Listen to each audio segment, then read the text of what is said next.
सुखद वन में एक युवा शेर, जिसका नाम रघु था, अपने पिता की तरह जंगल का राजा बनना चाहता था।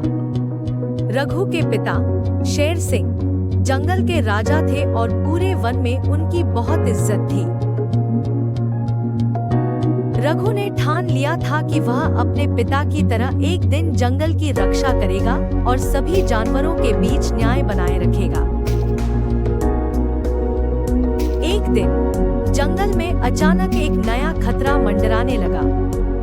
जंगल के किनारे एक बड़ा और खतरनाक हाथी, जिसका नाम गजराज था, आ गया। गजराज ने अपनी विशाल शक्ति का इस्तेमाल करके जंगल के पेड़ पौधे तोड़ना शुरू कर दिया और पानी के स्रोतों पर कब्जा कर लिया। इससे सभी जानवर परेशान हो गए क्योंकि पानी और भोजन की कमी होने लगी थी। शेर सिंह ने सोचा कि इस संकट से निपटने के लिए एक योजना बनानी होगी। उन्होंने सभी जानवरों की एक बैठक बुलाई और समस्या को हल करने के लिए सुझाव मांगे। बैठक में सभी जानवरों ने अपनी अपनी राय दी। हिरन ने सुझाव दिया कि गजराज को समझाया जाए, जबकि गीदड़ ने कहा कि उसे हराया जाए। चिड़िया ने सलाह दी कि शायद गजराज के साथ बातचीत करके समाधान निकाला जा सकता है। रघु ने महसूस किया कि उसे इस स्थिति को सुधारने के लिए कुछ करना होगा। उसने अपने पिता की अनुमति से गजराज से मिलने का निर्णय लिया। रघु ने अपनी बहादुरी और शांति की भावना के साथ गजराज के पास जाने की ठानी। वह गजराज के पास गया और बड़े सम्मान के साथ उसे संबोधित किया। नमस्ते गजराज, मैं रघु हूँ, शेर सिंह का बेटा। हम जंगल के जानवरों की ओर से आपसे बात करने आया हूँ, रघु ने कहा।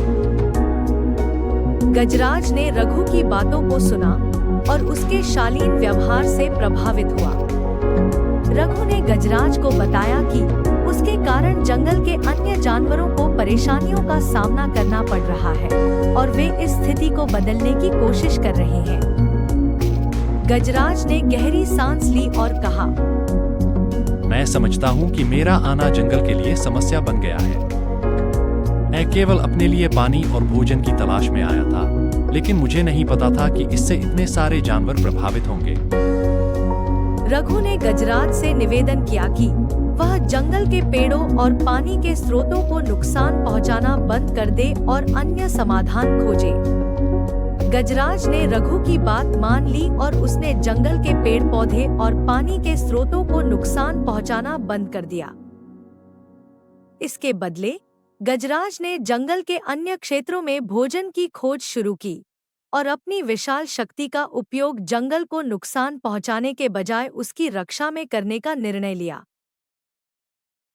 समय के साथ रघु ने अपने पिता के साथ मिलकर जंगल की सुरक्षा की जिम्मेदारी संभाली और अपने शांति और न्याय के सिद्धांतों को आगे बढ़ाया। गजराज और अन्य जानवरों के बीच एक नया और सशक्त मित्रता का संबंध बना और जंगल का जीवन फिर से खुशहाल हो गया। इस प्रकार रघु की समझदारी और गजराज की विनम्रता ने सुखद वन को एक नई दिशा दी। इस कहानी ने यह सिखाया कि समझदारी, संवाद और सहयोग से सबसे बड़े संकटों का समाधान संभव है और एकता और भाईचारे से एक बेहतर समाज का निर्माण किया जा सकता है। कहानी अच्छी लगी तो वीडियो को लाइक और हमारे चैनल को सब्सक्राइब जरूर करें।